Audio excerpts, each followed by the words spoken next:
Thursday, July 30th. After breakfast, Madeline and Helmut transferred all their luggage into the study so that Mona and Mackie could take the bedroom they had been using. Mona was painting her toenails in expectation of her husband and son's arrival. Letty was helping Madeline and Helmut move bags. Jack and I drove to Berlin-Meyer and purchased a lovely pork roast for the evening's meal. For lunch that afternoon, we all headed down to the marina. The crowd was local, mostly working men. There was a sink out back in the garden just outside the door where they could wash up, and Madame bantered good-naturedly with them, flirtatious and maternal at the same time. Like most of the village cafes at which we ate during our stay, the marina had no menu, instead offering a plat du jour between 12 and 2 with carafes of an inexpensive but excellent local wine. On this day, Madame served a pork pâté followed by a creamy potato salad seasoned in a spicy remoulade, and a beefsteak with frites. For dessert, there was a choice of cheeses, chocolate mousse, or an almond custard glazed across the top. All of it delivered at a price comparable to or even less expensive than an American restaurant. We lingered over this satisfying meal for an hour or more, and still the majority of our fellow diners remained, socializing or sitting at the bar in front of the TV, with a beer and a last cigarette to catch up on the soccer scores. What a difference, I thought, comparing this to workmen I had seen at home, rushing off to the convenience of the ever-popular drive-thru, or breaking for a quick half-hour on-site to eat cold sandwiches driven up by a catering truck, served with coffee in styrofoam cups, before hustling back to the job. You might ask, a 2-hour lunch, how does anything get done? And it's certainly a fair question. I didn't have anything built while I was in France, but obviously things got done. Houses were being constructed, cars got repaired, and streets were paved. How it got done and how long it took, I have no idea. I suppose it's possible that if I lived here and hired a crew to work for me, I might go crazy with their schedule. But what I do know is a 2-hour lunch with a wonderful carafe of wine was definitely healthier, certainly physically and very possibly emotionally, than the previously mentioned alternatives. Again, I had the sense that food and eating were prioritized with a tacit understanding of the great chef Brillat Savarin's dictum, quote, "Show me what you eat and I will tell you who you are," end of quote. To prove it, I had just eaten a deliciously satisfying dinner, and I was a very happy man. At 3 o'clock, Jack opened the gate and I pulled the car into the street and tooted the horn.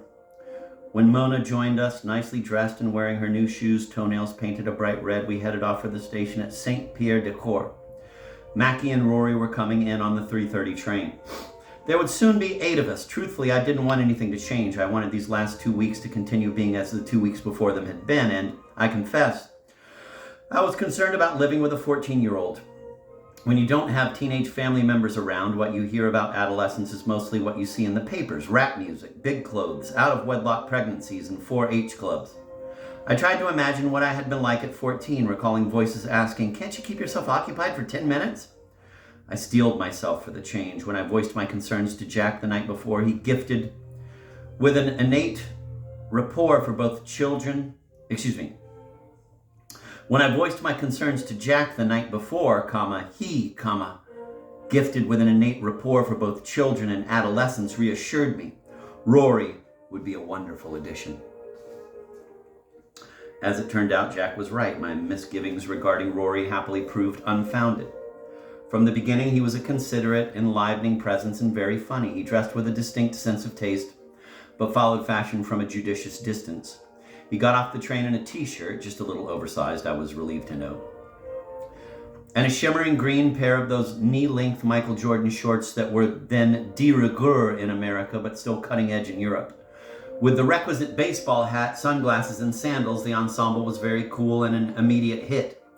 French teenagers approvingly checked him out. One day later on during his stay, I used the shower off the study, which had become his bedroom, and was amused by his collection of petites nécessaires, a multitude of bottles and tubes and containers of scrubs and paste and deodorants, all lined up carefully in usable order. As soon as we got to the house, Rory began exploring the caves, discovering more in his first 5 minutes than we had done in the whole 2 weeks we had been there. Mackie immediately fell in love with the house, and as an architect and excellent draftsman, he would make numerous beautiful renderings of it in the weeks ahead. We all sat around the terrace drinking wine before dinner, and even Rory was allowed a glass since this was his first trip to France. Letty set the table with the blue and white limojis, and in the center placed a low white ironstone platter piled with flowers, fruits, and vegetables.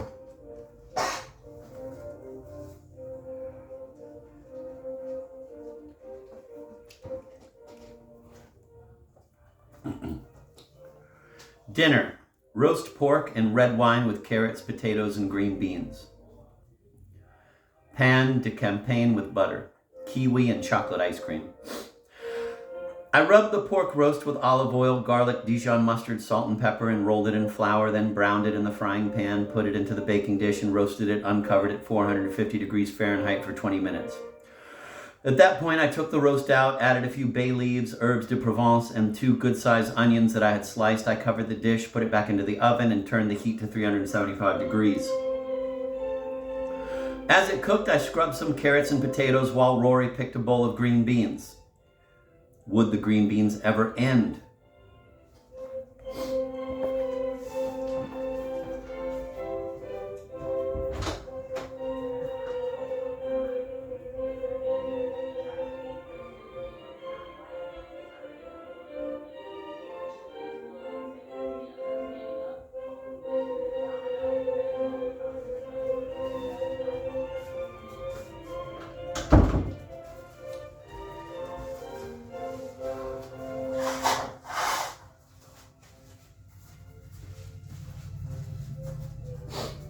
Of course, there's a quiet section of music right when I blow my nose. About an hour later, I added the potatoes, carrots, leaving them whole, and beans, sprinkling a little sugar on the carrots and salt and pepper on the beans and potatoes. I poured 2 cups of red wine over the meat, recovered it all, and let it bake for another hour. The pork was done to perfection, cooked through, and the potatoes had browned in the wine and pork drippings, as had the carrots and beans.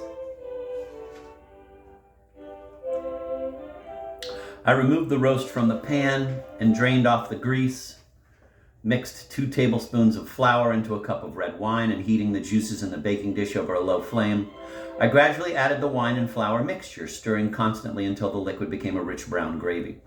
We ate the meal with bread and butter, and for dessert we had kiwi ice cream covered with a layer of dark chocolate ice cream. After dinner, we took Mackie and Rory on a long walk, proudly showing the new arrivals the town in which, by this time, we had come to feel ourselves honorary residents.